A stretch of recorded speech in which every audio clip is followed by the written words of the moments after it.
တင်းဆိုရင်ရောတင်းရဲ့သားသမီးကိုငွေတွေပဲအမွေပေးခဲ့မှာလားဒါမှမဟုတ်ရင်ငွေရှာရတဲ့ခက်ခဲမှုကိုပါအမွေပေးခဲ့မှာလားအလိုလိုက်ခံထားခဲ့ရတဲ့တထေးသားလေးတယောက်သူကိုယ်တိုင်ချွေးထားလုံးမလို့ရသေးခင်ထိငွေဆိုတာသူ့အတွက်ရေတွင်းထဲကိုပြစ်ချရမယ်စက္ကူစားလေးတစ်ခုပါပဲတခါတော့ကအလွန်ချမ်းသာတဲ့တထေးလင်များမှာဒုတဲသောသားလေးတယောက်ရှိပါတယ်ဒုတဲသောသားဆိုတော့အဖေရောအမေကပါအဆအအရာရာအလိုလိုက်ထားတာပေါ့အဲ့လိုအလိုလိုက်ခံရလွန်းတော့ကလေးကဘာအလုံးမှမလုပ်ချင်ဘူးပြင်းလိုက်တာမှအရန်ကိုပြင်းပါတယ်သားဖြစ်သူ73နှစ်ပြည့်ရောက်လာတဲ့အခါမှာတော့တထေးကြီးကစိုးရိမ်လာတယ်ငါသာတည်သွားရင်ရှိသမျှအမွေတွေကိုဒီသားကဘလို့ထိမ့်သိမ့်မလဲအခုပုံစံအတိုင်းဆိုရင်တော့အကုန်ဖြုံးတီးပြစ်မှာတေးကြတယ်လို့တွေးမိတယ်ဒါကြောင့်မဲသားဖြစ်သူကိုအလုပ်ရဲ့တန်ဖိုးသိအောင်တင်ငန်းစာပေးဖို့အတွက်ဆုံးဖြတ်လိုက်ပါတယ်ငါသားဒီညနေအပြည့်မှာအလုပ်တစ်ခုခုလုပ်ပြီးထမင်းဘူးပတ်စံရှာလာခဲ့ကွာပတ်စံပါမလာရင်တော့ဒီညမင်းအတွက်ညစာမရှိဘူးလို့မှတ်လိုက်လို့တထေးကြီးကခေါ်ပြောပါတယ်ကလေးကအလုံးမလုံးချင်တော့ငိုယိုပြီးအမေဖြစ်သူစီကိုသွားတိုင်ပါတယ်ဒီတော့အမေကလည်းသားလေးကိုတနာတာနဲ့ခိုးပြီးတော့မှငွေ2000ထုတ်ပေးလိုက်တာပေါ့ဒါကလည်းအဲ့ဒီပတ်စံကိုကန်ပြီးအဖေဖြစ်သူကိုပြပါတယ်တထေးကြီးကပတ်စံကိုကြည့်ပြီးဒါဟာအလုံးလုံးလို့ရလာတဲ့ပတ်စံမဟုတ်မဲတန်းတီတာပေါ့ဒါပေမဲ့ဘာမှမမေးပဲအေးအဲ့ဒီပတ်စံကိုရေရင်းထဲကိုတွားပစ်ချလိုက်လို့ခံလိုက်ပါတယ်ကလေးကလည်းဘာမှနှမျိုးဟန်မရှိပဲချက်ချင်းပဲဝှက်ကနေပစ်ချလိုက်ပါတယ်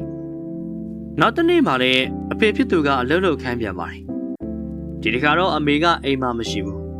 ဒါပေမဲ့ကလေးကလဲတယ်ဗျတခြားရက်ကွက်ကအတော်စီကိုသွားပြီးပတ်စံတောင်းတယ်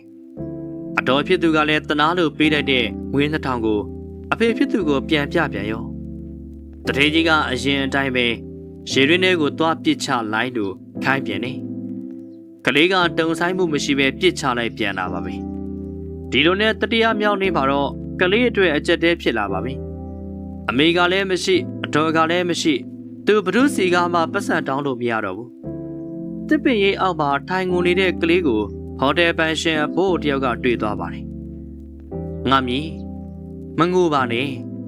မင်းပတ်စံလိုချင်ရင်ငါဟိုတယ်မှာလာကူလုပ်ပေးလို့ပြောပြီးခေါ်သွားပါတယ်ကလေးကတခါမှမလုပ်ဘူးတဲ့ပကံစေးတဲ့အလုပ်မိဖို့ကြောင့်ကြမ်းတိုက်တဲ့အလုပ်တွေကို2 နာရီကြာပင်ပမတ်နဲ့လုပ်ခဲ့ရတယ်တကူလုံးလဲညောင်းညကြိုက်ခဲလို့အလုပ်ပြီးတဲ့အခါမှာအဖိုးကလောအားကငွေ2000ပေးလိုက်ပါတယ်ကလေးကအဲ့ဒီပတ်စံလေးကိုလက်ထဲမှာကြစ်ပေါင်းဆုပ်ခိုင်းပြီးအိမ်ကိုပြေးလာခဲ့တယ်အဖေဖြစ်သူကအရင်အတိုင်းပဲအဲ့ဒီပတ်စံကိုရေတွင်းထဲကိုတွားပစ်ချလိုက်စမ်းလို့ခန်းလိုက်တဲ့အခါမှာတော့ကလေးကငိုပြီးပြန်ပြောပါတယ်မပြစ်နိုင်ပါဘူးအဖေဒါကျွန်တော်တကူလုံးနာကျင်ကြက်ခဲပြီးချွေးတလုံးလုံးနဲ့ပင်မမန်းနဲ့ရှာထားရတဲ့ပတ်စံမို့လို့ကျွန်တော်မပြစ်ရဘူးအဲ့ခါမှာတော့တထေးကြီးကပြုံးလိုက်ပြီးသူ့သားကိုရင်ဝင်ထဲကိုထည့်ကပြောလိုက်ပါတယ်အေးဟုတ်တယ်ငါသားကိုချွေးနဲ့ရင်ပြီးရှာထားရတဲ့ပတ်စံကိုဘယ်သူမှမဖြုံးရဘူးကွာအဲ့ဒါအလုတ်ရဲ့တန်ဖိုးပဲမိဘတွေကသားသမီးကိုချစ်လို့အလိုလိုက်တာမှန်ပေမဲ့အလုတ်ရဲ့တန်ဖိုးကိုမတင်ပေးနိုင်ရင်